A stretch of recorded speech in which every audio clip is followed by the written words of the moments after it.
Umi sih ini menulis tulisan fiksi itu ada tiga tingkatan ya. Jadi tingkatan yang paling mudah itu adalah menulis puisi. Karena kenapa mudah? Karena puisi itu tidak ada kaidah khusus. Jadi bebas, nggak ada orang yang salah nulis puisi. Ya. Kemudian yang kedua, yang menengah adalah cerpen, cerita pendek. Dan yang tingkatan tertinggi adalah novel. Novel itu yang paling sulit untuk ditulis oleh para penulis atau pemula. Nah, Umi Yesi mencoba menulis yang paling sulit. Kenapa? Karena ketika yang paling sulit ini sudah kita lakukan, insya Allah yang di bawah-bawahnya itu akan mudah kita lakukan.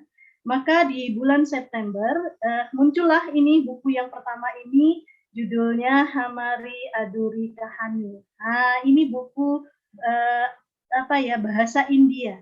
Judulnya Kisah Kita yang Belum Tuntas. Jadi ini adalah kisah percintaan yang mistis antara tokoh Hanun dan Andre yang dibalut dengan kearifan lokal di Kabupaten Kepahyang. Karena banyak memang golok yang ada di Kabupaten Kepahyang. Dan Umi tulis hanya dalam waktu 1 bulan. Kemudian di bulan Oktober, Umi mencoba lagi menulis cerita pendek. Nah, muncullah buku ini namanya Tak Cukup Dengan Mimpi judulnya. Ini adalah kisah peserta didik yang sekolah di PKBM Azara, mulai dari anak-anak yang belum pernah sekolah formal sampai kisah seorang kakek berumur 60 tahun yang ikut paket A karena ditolak menjadi sopir pribadi di sebuah perusahaan. Kenapa? Karena dia tidak punya ijazah, maka dia dianggap buta huruf. Nah, ini menceritakan di dalam buku berjudul Tak Cukup Dengan Mimpi. Ini juga ditulis dalam waktu 1 bulan, yaitu di bulan Oktober. Lalu dengan adanya 2 buku ini, di launching dan sebagainya, Umi dikenal dong ya, jadi penulis gitu ceritanya. Lalu Umi dipanggil oleh Ketua GW, waktu itu Wakil Bupati, beliau minta Umi untuk menulis yang lebih serius, bukan fiksi, tapi nulis tentang biografi. Muncullah buku yang ketiga ini, ditulis di bulan November, yang diberikan dalam rangka Hari Ibu. Nah, ini adalah biografi perempuan membangun yang menceritakan kisah-kisah para perempuan-perempuan hebat yang ada di Kabupaten Kepahyang. Nah, itu adalah cerita kisah kenapa ada kelas menulis sabu-sabu. Jadi, satu sabu-sabu itu singkatan, 1 bulan, 1 buku. Kemudian sabu-sabu itu adalah rangsangan, candu. Nanti Umi akan memberikan tips, ada 4 tips yang sangat berharga karena Umi mendapatkan tips itu sangat mahal ya, yang akan Umi berikan gratis pada hari ini. Ya, jadi kalau tidak serius, tidak selesai ini sampai selesai ini rugi sekali. Umi yang rugi dan kita rugi semua karena Umi akan memberikan rahasia-rahasia bagaimana menulis itu mudah karena menulis itu bercerita. Itu kisahnya Deharti. Luar biasa ya. Iya. Sangat menarik sekali ini. Kita mulai ya. Nah, kawan-kawan, ini terlihat di layar? Ya, jadi setiap orang ya, tidak terkecuali siapapun, dia mempunyai potensi yang sama dalam menulis. Jadi semua orang, tidak terkecuali semua orang, terutama yang di dalam Zoom ini, itu bisa menulis. Kenapa? Karena menulis itu mudah, semudah orang bercerita. Umi hari ini ingin memberikan motivasi dan juga mendoktrin teman-teman yang punya keinginan untuk menulis tapi nggak bisa menulis. Hari ini tolong di pikirannya itu dibuat satu folder khusus. Selama ini mungkin sudah kursus, sudah pelatihan, sudah seminar dan sebagainya, banyak trik, tip menulis, tapi belum juga ada satu tulisan yang diterbitkan atau dicetak. Sekarang Umi minta tolong ya, semua ilmu yang didapat tuh kawan-kawan jangan dibuang ya, karena nanti akan ada manfaatnya juga. Tapi disimpan di dalam satu folder dan Umi mohon satu folder untuk Umi hari ini khusus. Selama kurang lebih 15 menit, Umi akan memberikan tip-tip bagaimana kita menulis. Siap ya? Jadi semuanya bisa menulis. Nah, tapi Umi gitu ya, nggak mungkin saya bisa menulis. Ketika kita bicara tentang menulis, opini yang ada tentang menulis ini.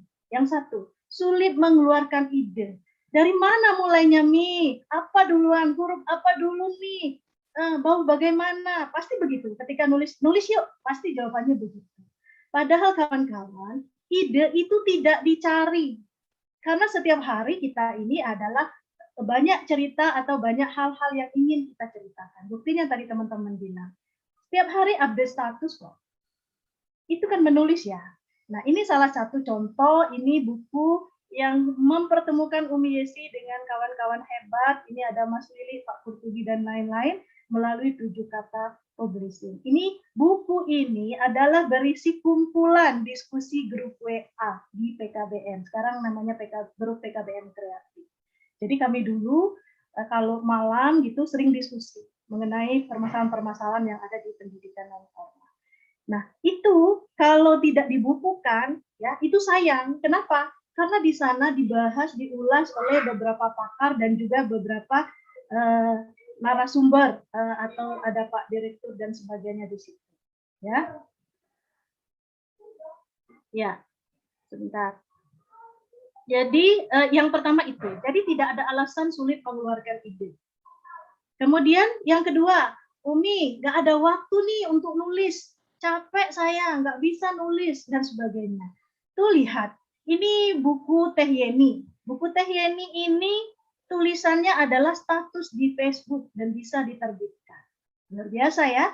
Dan ini adalah juga status di Facebook, tetapi dalam bentuk puisi. Karena ada orang-orang tertentu yang buat status itu bukan curhat, tetapi puisi. Karena dia mau membuat perumpamaan.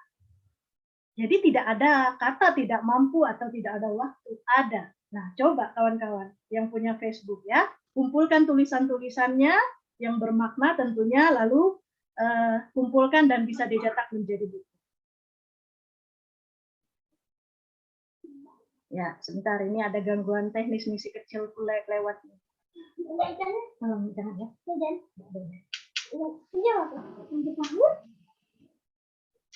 Oke. Lalu yang ketiga, sulit untuk mewujudkan menjadi buku. Gimana nulisnya cuma 1 halaman, 2 halaman, nggak mungkin dong jadi buku. Kawan-kawan, kalau kita masih pemula, masih baru menjadi penulis, ya jangan dulu bermimpi untuk mewujudkan 1 buku, gitu ya.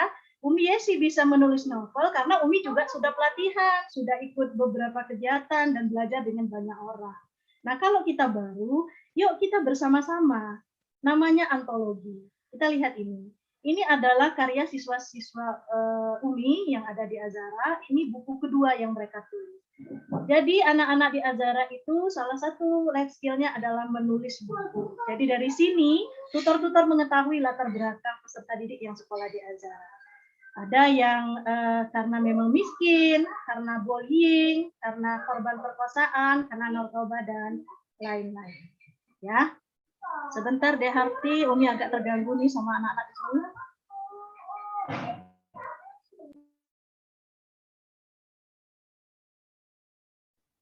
Ya, siap Umi. Terima kasih penjelasannya. Nanti kita akan kupas lebih dalam lagi aja dari pertanyaannya. Sepertinya di sini sudah tidak sabar ini peserta. Sudah banyak yang bertanya. Sebentar Mbak Hati, bisa saya lanjutkan ya? Oh, siap, boleh. Ini boleh, si Umi. kecil saya mengganggu karena ingin mandi hari hujan. Di sini lagi hujan soalnya. Siap. Nah, ini yang menarik deh, Harti. Ketika seorang bicara tentang menulis, mereka khawatir salah. Ini teman-teman, membuktikan bahwa menulis itu mudah. Ini adalah siswa alumni Sabu-Sabu angkatan pertama, namanya Ibu Susilawati. Ibu Susilawati ini sudah memiliki 3 orang anak meskipun badannya kecil seperti ini. Dia adalah seorang ibu rumah tangga, petani cabai, dan hanya lulus sekolah dasar. Lihat, dia mampu membuat novel, bukan cerpen. Dia membuat novel setelah dia ikut kelas menulis Sabu-Sabu. Novelnya berjudul Perjalanan Pembuktian Cinta. Dan tahu deh Herti, novel ini menjadi salah satu pendukung Kabupaten Kepayang menang ketika lomba kota ramah perempuan dan anak. Jadi tidak ada yang salah. Kenapa harus takut? Masa kalah dengan ibu-ibu yang hanya tamat sekolah dasar? Itu satu. Ini motivasi ya buat kita. Yang kedua, gambar di sebelah ini adalah anak-anak SD, anak-anak sekolah dasar, alumni Sabu-Sabu angkatan keempat.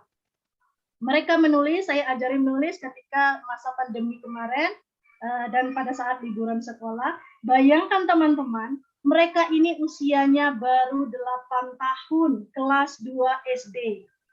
Yang khawatir salah adalah saya sebagai pembimbingnya. Mereka nggak khawatir. Dan mereka, Ibu Susi maupun anak-anak ini tidak bisa komputer. Tidak bisa mengetik. Lalu bagaimana caranya? Ibu Susi saya ajari download aplikasi Word di Android. Jadi dia ngetik di Word, gitu ya, karena dia nggak punya komputer. Nah, anak-anak ini saya minta orang tuanya untuk mengetik tanpa merubah satu huruf pun. Jadi anak-anak ini tulis di buku dan diketik dibantu oleh orang tuanya. Dan jadi buku. Jadi kalau hari ini para peserta Zoom di sini yang sangat hebat-hebat ini tidak bisa menghasilkan satu buku antologi bersama-sama setelah ikut Komkara ini, maka kita malu dong sama Ibu Susi dan anak-anak yang baru berumur 8 tahun ini. Ya. Nah, tidak tahu cara menerbitkan. Tenang, nanti akan diajari bagaimana cara menerbitkan. Tidak bisa memasarkan juga tenang. Kawan-kawan, di BOP PKBM itu ada alokasi anggaran untuk pembelian modul dan buku non-teks namanya. Nah, buku non-teks itu bisa digunakan untuk membeli buku-buku cerita seperti ini. Bisa novel, cerpen, dan lain-lain. Atau bisa digunakan untuk taman bacaan. Nah, ini adalah buku-buku yang dibeli oleh BP PAUD. Buku-buku Umi yang dibeli BP PAUD, dan juga ini ada stand pameran yang dikunjungi, ini adalah Pak Bupati. Pak Bupati Kepahyang sangat respon dan memborong buku-buku itu. Kenapa? Karena buku-buku kesetaraan yang ditulis oleh kawan-kawan alumni Sabu-Sabu itu berisi tentang cerita-cerita. Jadi Pak Bupati butuh inspirasi dan butuh mendengar apa suara masyarakat di rakyatnya. Sementara guru-guru SD, guru-guru formal itu mencetak buku pelajaran, buku yang non-fiksi. Nah, pertanyaannya adalah, mengapa banyak orang menganggap dirinya tidak dapat menulis? Jawabannya, karena dia tidak percaya akan kemampuannya dan mengkerdilkan diri sendiri.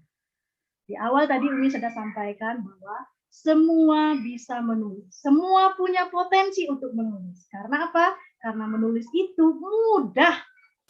Karena menulis itu bercerita. Jadi kalau kita masih kesulitan menulis, ya, menganggap bahwa kita tidak dapat menulis karena opini-opini tadi, berarti yang salah adalah diri kita sendiri. Jadi kita udah belajar banyak-banyak tapi tetap tidak bisa menulis, yang salah adalah diri sendiri. Kenapa? Karena tidak percaya. Karena tidak percaya akan kemampuannya dan mengkerdilkan diri sendiri. Jadi kita yang membuat tidak bisa menulis. Ingat kawan-kawan, menulis itu mudah karena menulis itu bercerita. Nah, ini sekarang yang akan Umi berikan. Mohon kawan-kawan untuk serius karena Umi sampaikan bahwa Umi mendapatkan ilmu ini mahal. Silakan kawan-kawan buka videonya supaya konsentrasi. Karena kalau videonya ditutup, kawan-kawan sambil melihat HP dan sebagainya, itu tidak akan konsentrasi. Mohon sebentar, slide-nya hanya ada 4 poin yang akan Umi sampaikan dan nanti akan berhubungan dengan tugas di kelas ini. Karena nanti ada bimbingan di dalam kelas dan kita harus mendapatkan produk. Untuk mendapatkan produk, kita harus bisa menulis. Nah, bagaimana cara menulisnya? Mungkin ini adalah salah satu teknik bercerita yang mungkin bisa mempermudah kawan-kawan untuk menulis. Nah, dari mana Umi mendapatkan ilmu ini? Ini salah satu guru Umi, ya, Pak Beni Arnas, ini penulis luar negeri, di mana ketika Umi berguru dengan beliau, 1 jam itu harus membayar 6.500.000. Bayangkan Ibu, 1 jam untuk belajar menulis itu 6.500.000. Dan saya belajar 2 kali kepada dia. Di samping dengan Pak Beni, Umi juga sering mengikuti juga workshop dan kegiatan-kegiatan yang dilakukan oleh para budayawan dan literasi di kabupaten maupun di provinsi. Nah, dari berguru ini tadi, Umi mendapatkan formula 4 resep, 4 rahasia bagaimana tips menulis mudah, semudah bercerita. Sudah siap ya? Siap konsentrasi ya? Oke. Nah, Mbak Harti, Umi minta tolong sebelum Umi memberikan tips, tadi Umi minta kawan-kawan, pertama siapkan folder khusus untuk materi Umi ini, dan jangan membandingkan materi satu narasumber dengan narasumber lainnya, karena kita adalah belajar. Bisa jadi hidayah itu datang dari Mbak Eni, bisa jadi hidayah itu datang dari Bu Astati, bisa jadi hidayah itu datang dari Umi Desi. Maka kita hormati semua narasumber dan tidak membandingkan apapun materinya. Kita ambil semua materi dan kita laksanakan mana yang hidayah itu dapat ke kita. Karena apa? Dan kalau hidayah itu tidak dapat ke kita, kita juga tidak akan mampu menulis. Kawan-kawan, Umi ingin interaksi. Lihat, Umi punya foto seperti ini. Coba raise hand. Adakah satu atau dua orang yang ingin bercerita? Bukan bertanya ya sekarang, bukan sesi tanya jawab. Tapi tolong ceritakan, ini orang di gambar ini sedang apa? Ini ada yang raise hand. Namanya Ismi PKBM Al Ilmu Okut. Tolong dibuka. Ya. Tolong diceritakan. Apa yang ada di depan Umi, yang di depan kita? Panitia tolong dibuka mic-nya dari tadi ini. Gimana? Sepertinya ini yang mau bertanya. Oh, nanti tanya jawabnya nanti. Dulu ya. Tanya jawabnya nanti. Sekarang Umi aja dulu. Oke, monggo silakan. Umi minta interaksi. Interaksi, tolong ceritakan gambar yang ada di depan ini. Mereka sedang apa? Ini gambar apa? Ya, terima kasih Bu. Saya Nurul Jannah dari PKBM Bestari. Kalau saya lihat dari gambar ini, ada seorang anak yang bercerita kepada ibunya. Di sini ibunya sangat antusias mendengarkan cerita anak. Seorang ibu harus memahami bagaimana karakter anak, bagaimana perkembangan anak, salah satunya melalui bercerita. Dengan mendengarkan cerita dari anaknya, dia tahu bagaimana pola pikir anak tersebut, apa masalah yang dihadapi, bagaimana suasana hati anaknya. Dari sini, seorang ibu bisa benar-benar mengetahui perkembangan anaknya, bisa membangkitkan semangat anaknya, dan juga membangkitkan rasa percaya diri anaknya melalui mendengarkan sebuah cerita dari pengalaman si anak. Oke, baik, terima kasih Mbak Nurul. Satu orang lagi, yang Umi maksudkan adalah kawan-kawan ceritakan, ini ada tokoh apa, mereka sedang berbicara apa, di mana lokasinya, ceritakan. Ibu ada Iis, lagi, apakah silakan. Ini mau mungkin Ibu Iis? Satu lagi. Iis Ismi.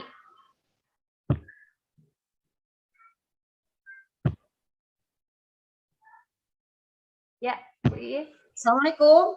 Waalaikumsalam. Maaf Bu, sambil rapat. Assalamualaikum, Umi Yesi. Assalamualaikum. Waalaikumsalam Bu. Ya, terima kasih kesempatannya Umi. Saya akan bercerita mencoba bahwa seorang ibu sedang berbincang dengan anak ini. Pada suatu saat hendak tidur, seorang ibu bercerita bahwa nak, alhamdulillah pada malam hari ini kita bisa bersama-sama di kamar ini. Ibu akan bercerita bahwa tadi siang ada seekor ayam berlari-lari mengejar ibunya, tetapi ayam itu ibunya berlari langsung jauh. Tidak melihat lagi bahwa anaknya itu mengikuti. Anaknya menangis. Menangisnya hik. Nah, seperti itu. Tiba-tiba anak itu memeluk ibunya dan berkata, "Mama, saya tidak mau ditinggalkan oleh Mama." Masya Allah. Ibu guru PAUD ya? Di antaranya iya, saya sedang ketahuan ya. Oke, baik, terima kasih ya. Dari dua orang tadi yang sudah raise hand, kawan-kawan ini yang ingin mau Umi sampaikan, bahwa menulis itu mudah, semudah bercerita. Gini, tadi di awal masalahnya adalah tidak punya ide, mau mulai dari mana. Nah sekarang, kita hanya melihat gambar ini saja, kita bisa cerita ya. Sudah bercerita kan? Oke, nah artinya apa? Mudah ya. Jadi kalau menulis itu tidak harus ngarang-ngarang ya. meskipun ini fiksi, fiksi maksud Umi adalah bukan karya ilmiah yang ada data, yang ada tabel dan sebagainya. Yang maksud Umi bahwa menulis semudah bercerita adalah kita harusnya bercerita, tetapi diterapkan di dalam bentuk tulisan. Misalnya tadi Nurul bercerita. Ini ada seorang ibu dan anak sedang bercerita di sebuah kamar. Nah, nanti ditambahkan supaya menarik cerita ini harus ada tokoh. Ya kan? Tokohnya siapa? Tokoh di sini jelas, ibu dan anak. Anaknya jelas laki-laki. Supaya lebih menarik lagi, supaya kita lihat nyata ceritanya itu, sebutkan siapa namanya. Ibu Anika, anaknya namanya misalnya Budi, begitu ya. Nah, lalu ada seperti itu. Nah, kalau sudah ada tokoh, tadi Bu Ismi katakan, ada cerita, ada percakapan, ada dialog. Nak, Ibu mau bercerita, tentu saja sesuatu yang menarik yang diceritakan. Ada bahan ceritanya adalah tentang ayam, ya kan? Masalahnya apa? Masalahnya ayam itu kehilangan induk. Ada masalah di situ. Lalu ada pesan moral di situ, di akhir. Bahwa dikatakan bahwa anak tidak ingin kehilangan ibunya. Aku sayang sama ibu, aku sayang sama mama. Nah, ini sudah menjadi sebuah tulisan. Paham nggak ya sampai di sini ya? Jadi ini ingin mengatakan bahwa menulis itu mudah. Kenapa? Yang kita tulis itu adalah cerita. Jadi tadi kalau cerita lewat lisan, lewat kalimat, lewat kata, sekarang menjadi tulisan. Jadi tulis dong, tulis. Hal tadi kalau Bu Nurul Jana bilang, halo Umi, menurut saya itu adalah tulis. Gitu ya. Menurut saya adalah, jadi kalimat pertamanya itu. Jadi jangan nanya, Mi, pada suatu hari menjelang petang, gitu kan kita bercerita nggak begitu ya, langsung gitu. Terus tadi Bu Ismi, nak ibu mau bercerita, langsung dialog. Jadi tulisannya langsung dialog. Kalau Bu Nurul tadi tulisannya pakai intro, pakai narasi. Pada sore hari di ruang tamu misalnya ada ibu dan anak, itu narasi. Nah, kan kita mendapati cerita yang seperti itu, ada yang narasi dulu, ada yang kemudian dialog dulu. Nah, Bu Ismi itu dialog dulu. Nak, gitu ya. Nak, ibu ada cerita. Nah, kalimat itu dituliskan di dalam sebuah tulisan. Paham sampai sini ya? Paham ya? Oke, yuk kalau sudah paham, Umi kasih. Ingat tadi Umi mendapatkan materi ini sangat mahal, kawan-kawan, jika tidak mendengarkan dengan baik dan tidak mempraktekkan akan sangat rugi dan Umi akan sangat sedih. 1. Ini tipsnya. Kawan-kawan, ketika hendak bercerita, apakah kita kesulitan di awal pembicaraan? Pasti tidak. Apalagi ibu-ibu. Emak-emak itu hobi sekali bercerita. Nggak ada kata kalimat, gimana ya? Enggak, pasti nyerocos saja. Nah, artinya, ketika orang bercerita itu harus ada bahan atau informasi yang hendak disampaikan. 1. Jadi ketika ingin menulis, kawan-kawan tipsnya 1 adalah bahan atau informasi dengan gaya menulis dengan cerita. Jadi bahan atau informasi, ingat tapi ini cerita fiksi ya, karena Umi nanti kita akan memilih nanti di penugasan kelas kita akan menulis cerita fiksi atau non fiksi. Ya, ini Umi ke fiksi. Jadi pertama adalah bahan atau informasi. Paham dulu sampai di sini? Bahan atau informasi ini yang akan kita tulis dengan metode bercerita. Sehingga kalimatnya adalah menulis itu mudah karena menulis itu bercerita. Tips 1. Tips kedua. Nah, saat bercerita itu pasti ada lawan bicara. Ya, meskipun daring kayak gini kan Umi lagi cerita nih. Kan nggak sendiri Umi. Ada banyak di sini, ada ratusan. Begitupun di dalam sebuah cerita. Nah, ketika ada lawan bicara, namanya tokoh. Ketika ada tokoh, pasti ada percakapan atau dialog. Nah, inilah yang memperbanyak lembar demi lembar di dalam tulisan kita. Setiap ada satu percakapan, spasi. Jadi jangan double. Jadi kalau misalnya kita menulis nanti percakapan, pakai tanda petik 2 di atas, seperti tadi Bu Ismi bilang, nak. Jadi tulis ya, huruf awalnya kapital, nak, ibu mau cerita. Pakai tanda petik 2. Kalau dialog tokohnya ada 2 dan di atas sudah ada narasi bahwa ini adalah 2 orang, ibu dan anak, ibu namanya Ani, anak namanya Budi, maka di ujung kalimat tidak perlu disampaikan lagi. Nak, ibu mau cerita. Kata Ibu Ani. Tidak perlu, karena di atas sudah tahu. Ini percakapan 2 orang anak, karena tokohnya hanya 2. Kecuali tokohnya banyak, 3 atau 4. Jadi kita harus membedakan mana percakapan tokoh A, mana tokoh B, dan tokoh C. Nah, ketika anaknya menjawab, itu spasi. Jangan dilanjutkan. Spasi, buat lagi tanda petik 2, bilang, oh ya Bu, ada apa? Cerita apa Bu? Ya deh, adik dengerin. Tanda petik lagi. Ya, tidak perlu dijawab bilang jawab Budi karena tokohnya hanya 2, kecuali ada anak yang lain di situ. Ibunya menjawab lagi, spasi lagi. Ini loh, tadi sepulang sekolah ibu ketemu anak dan induk ayam. Kasihan deh. Anaknya mencicit-cicit karena mencari ibunya. Ibunya kayaknya pergi. Sedih deh. Nah, gitu. Nanti diakhiri dengan tanda petik lagi, kemudian spasi lagi. Terus seperti itu. Nah, ini tips yang kedua. Sehingga ini menjadi tulisan kita menjadi banyak. Oke, diingat ya, satu tadi dalam menulis adalah punya bahan atau informasi. Yang kedua, ada tokoh di dalam cerita itu. Ketika ada tokoh, pastikan ada dialog. Pastikan ada percakapan.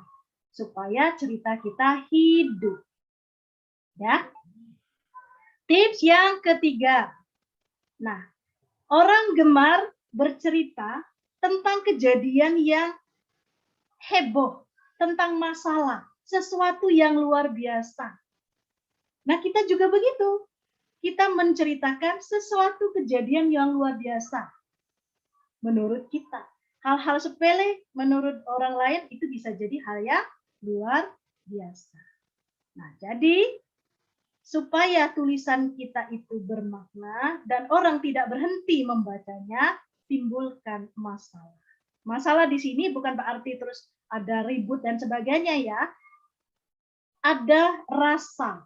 Rasa apa yang dimunculkan? Kalau di cerita Bu Is tadi adalah rasa kehilangan, rasa kasih sayang, rasa cinta kasih, itu yang dibahas. Masalahnya adalah takut kehilangan, takut ditinggalkan. Itu masalah. Nah, paham ya? Sampai di sini, 1 ada bahan atau materi, 2 ada tokoh, dan pastikan ada dialog atau percakapan. Ketika ingin menulis yang dibaca oleh orang sampai selesai, munculkan peristiwa yang luar biasa, yang bikin orang penasaran. Ya. Dan yang terakhir, kawan-kawan, karena kita masih penulis pemula, maka jangan buat cerita yang bikin orang penasaran. Harus ada klarifikasi atau solusi. Apa solusinya? Ya. Kemudian di akhir tulisan kita itu ada kalimat yang menggugah.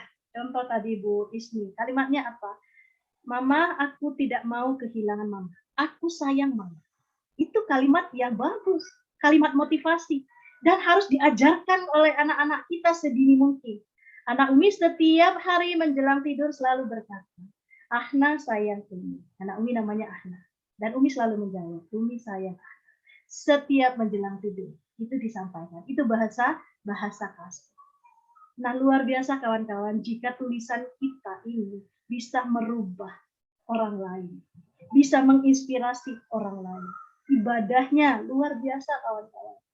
Ya, jadi ketika orang membaca buku-buku kita itu terus kemudian mereka lebih sayang dengan anak-anaknya, lebih perhatian, lebih fokus kepada anak-anaknya, itu luar biasa. Oke, ya 4 tips itu meskipun terlihat sederhana, tetapi ini mahal harganya. Dan ini hanya berdasarkan kolaborasi beberapa informasi dan ilmu yang Umi sampaikan untuk membantu kawan-kawan penulis pemula. Kita lihat efeknya. Efeknya kawan-kawan setelah mengikuti kelas menulis sabu-sabu ini. Menulis membuatku nggak mau mandi. Tuh. Ketika sudah mengerti ilmunya, kawan-kawan akan kecanduan. Inilah kenapa disebut candu atau sabu-sabu. Ini Ibu Leci Bidan yang menulis buku, ikut alumni angkatan pertama. Dia menulis dari pagi sampai jam 10.37. Belum mandi. Karena ketika menulis lagi asik-asiknya berhenti, itu buyar. Jadi kalau menulis, selesaikan. Ya. Kemudian yang kedua ini dari Bu Widya. Umi tolong koreksi. Ini tulisan saya, belum saya baca. Nah kawan-kawan, Umi Yesi dalam membimbing kelas, tidak pernah menyuruh kawan-kawan untuk membaca naskahnya sendiri. Kenapa? Tugas kalian hanya menulis. Benar dan salah itu enggak urusan. Kita nulis fiksi ya, beda dengan non-fiksi. Kalau non-fiksi memang tadi kata Bu Astatik harus ikut KBBI, POI, dan sebagainya. Tapi menulis fiksi bebas. Dan ingat ketika nanti ada tugas penulisan naskah, dilarang keras untuk membaca ulang. Tugas kalian hanya menulis. Tulis, tulis, tulis. Sebab apa? Ketika kalian baca, yang tadi tulisan sudah 1 halaman, berubah menjadi 1 paragraf. Ya apa enggak? Ya kan? Pasti kita, aduh kok enggak nyambung ya? Kok enggak menarik ya? Kok lucu ya? Pasti begitu. Nah, nanti tugas kalian hanya menulis, bukan mengedit, bukan membaca. Karena itu ada timnya sendiri. Ya. Terakhir, oh ya masih ada satu lagi. Nah, ini jam, kita lihat ini adalah testimoni dalam bentuk snap WA. Ditulis jam 02.20 lewat tengah malam. Jam segini baru dapat 11 halaman. Semoga nuruti Umi Yesi 1 bulan 1 buku. Hari kedua, alhamdulillah sudah 34 halaman. Semoga terwujud launching bulan depan. Terima kasih Umi Yesi ilmunya. Semoga berkah dan bermanfaat. Waktunya tidur jam 00.51. Lihat teman-teman. Ketika 4 tips tadi bisa kalian pahami dengan baik dan dipraktekkan, kalian bisa tidak mandi dan bisa menulis hingga tengah malam. Maka menulis itu mudah karena menulis itu bercerita. Siapa ini penulisnya? Penulisnya adalah ibu penjual bakso. Ya, jadi ini alumni kelas menulis Umi yang profesinya adalah menjual bakso. Nah, terakhir kawan-kawan nanti ada tugas ya. Ini ada tugas kelas menulis. Jadi nanti seluruh peserta ini nanti milih kelas mau menulis fiksi atau non fiksi. Menulis fiksi bisa diterapkan tip-tip dari Umi Yesi tadi.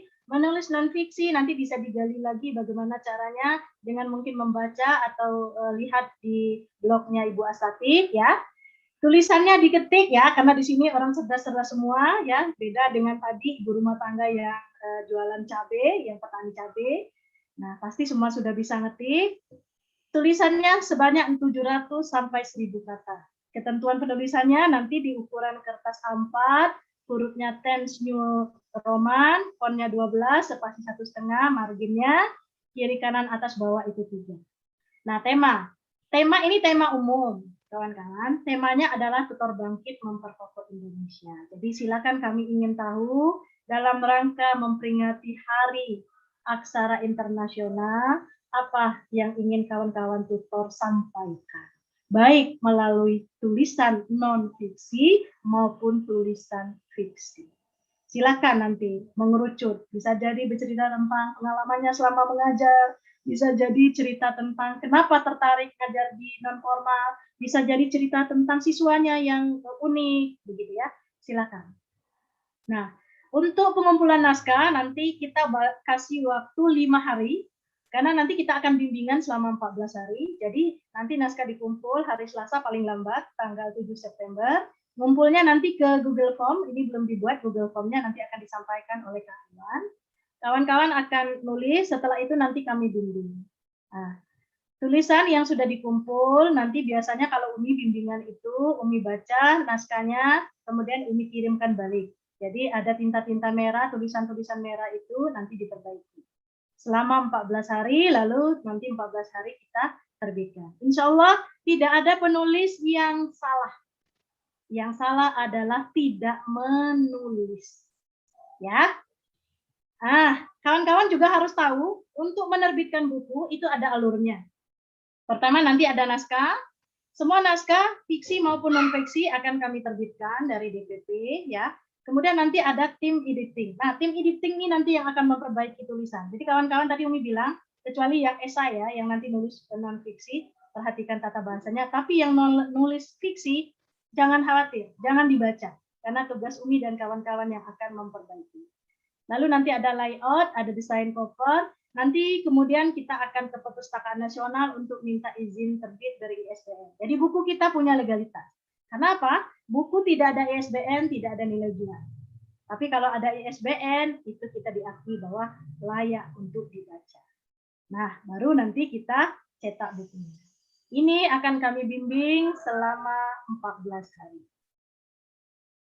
Nah, karena ini untuk menerbitkan buku dan mencetak buku, kita butuh biaya. Salah satunya menerbitkan buku itu di tempat Umi biayanya 350.000.